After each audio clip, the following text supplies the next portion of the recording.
Bonjour Bernard Debré, Bonjour. Merci d'être notre invité. Vous êtes député UMP de Paris, vous êtes aussi professeur des universités de médecine de Paris et de Shanghai, vice-président de l'Institut Necker, vous êtes donc médecin, urologue aussi, et puis vous publiez Des savants et des dieux, c'est donc publié au Cherche-Mignon, on va en parler dans quelques instants. D'abord, est-ce que vous allez participer à la manifestation contre le mariage pour tous dimanche? Je vais participer à cette manifestation en tant que personne, je ne participerai pas en tant que membre de l'UMP. Pourquoi? Parce qu'il y a de grandes divisions à l'UMP, on n'est pas d'accord? Pas du tout, parce que je considère que c'est une manifestation citoyenne, que c'est un sujet de société et que nous avons l'obligation d'oublier notre appartenance partisane, parce que je ne pense pas que ça soit et que ça doive être récupéré par un parti politique. politique. C'est très récupéré par les religions qui vont être très présentes dans cette manifestation. Les religions, c'est autre chose.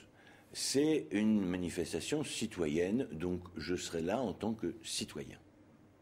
Oui, mais vous dites vous-même, vous êtes athée.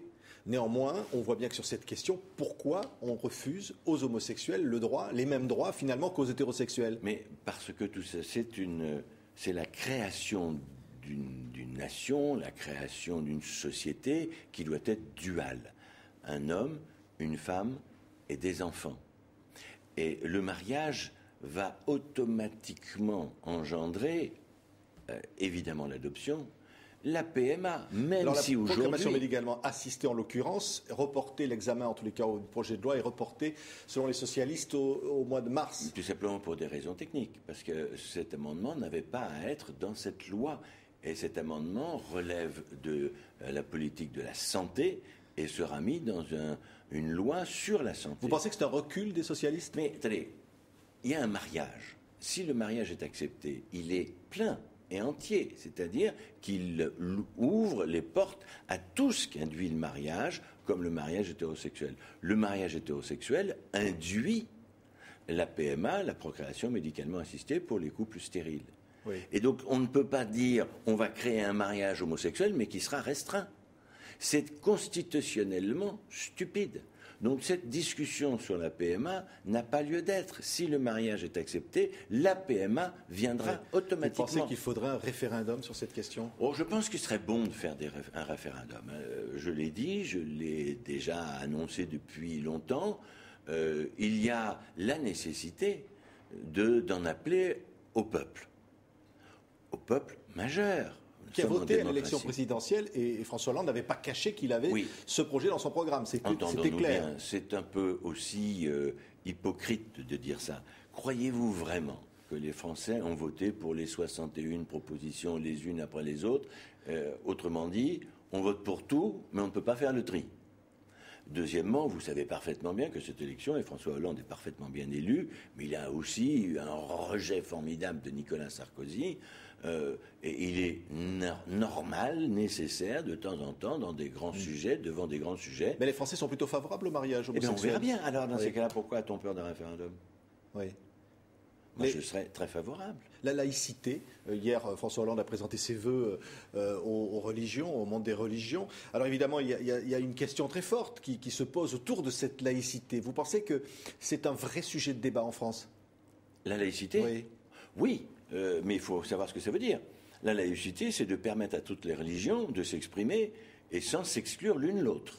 Donc c'est favoriser l'expression d'une religiosité en sachant que l'État est au-dessus et que l'État doit ne pas interférer dans la religion. Oui. C'est tout à fait légitime. Mais l'État est garant de l'épanouissement des religions, tant est qu'elles restent dans des formes compatibles avec la République. Un mot, le Conseil français du culte musulman maintient sa plainte finalement contre Jean-François Copé, l'actuel leader de l'UMP, pour ses propos sur les pains au chocolat qui seraient ôtés de la bouche des enfants pendant le ramadan, oui. Parce qu'il dénonce le double langage de Jean-François Copé. Vous savez, si à un moment donné, je reste avec François Fillon, c'est justement parce que je voulais éviter une dérive qui se faisait jour au niveau de certaines personnalités de l'UMP. C'est-à-dire Jean-François Copé, citons-le. Tout à fait, je le cite, je le dis. Moi, j'ai été...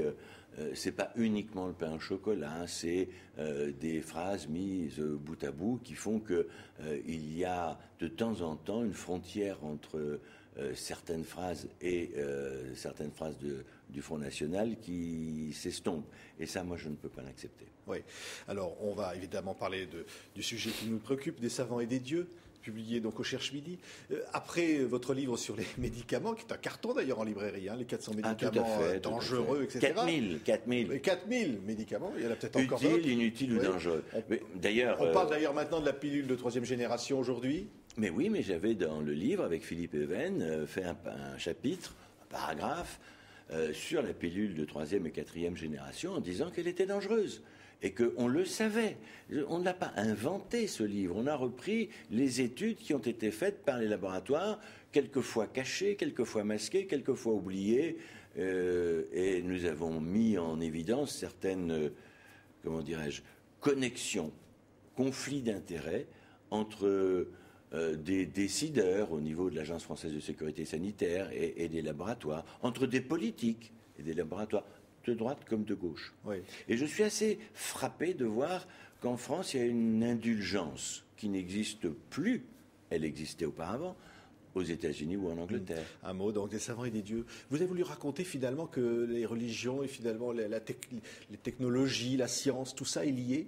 Oui, j'ai voulu essayer de montrer que la Terre, le monde a été créé il y a 13 milliards 500 millions d'années et que quand on reprend toutes les religions, on voit qu'elles se rapprochent dans cette création. Avant cette création, il n'y avait rien.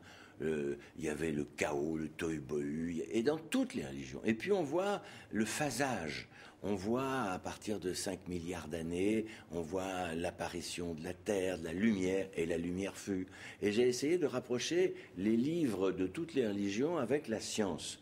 Ça va du début du monde. Je vous prendrai un exemple jusqu'au milieu et peut-être la fin du monde. Regardez, quand le monde a été créé selon les livres juifs, chrétiens et même musulmans, donc les religions abrahamiques, Adam a nommé les animaux. Les animaux passent devant lui, il leur donne un nom. Donc il crée la barrière des espèces. Cette barrière des espèces, c'est intangible. Et puis, pendant plusieurs centaines d'années, millions d'années, centaines d'années, il y a eu une fornication interespèces, il y a eu des chimères, ce sont toutes les religions polythéistes. Et à ce moment-là, Dieu réagit en disant « je vais faire le déluge et on va remettre la barrière des espèces ». Alors c'est une interprétation personnelle, mais c'est très intéressant parce que ça cadre et c'est assez séduisant. C'est dans ce livre des savants et des dieux. Tout dernier mot, vous avez fait une grosse polémique en traitant Valérie Trierweiler de maîtresse du président parce qu'elle avait l'intention d'être le témoin du premier mariage homosexuel. Vous regrettez de lui avoir fait de la peine? Je n'ai pas à regretter, ça fait partie de mes excès. Merci Bernard Debré d'avoir été l'invité de TV5 Monde.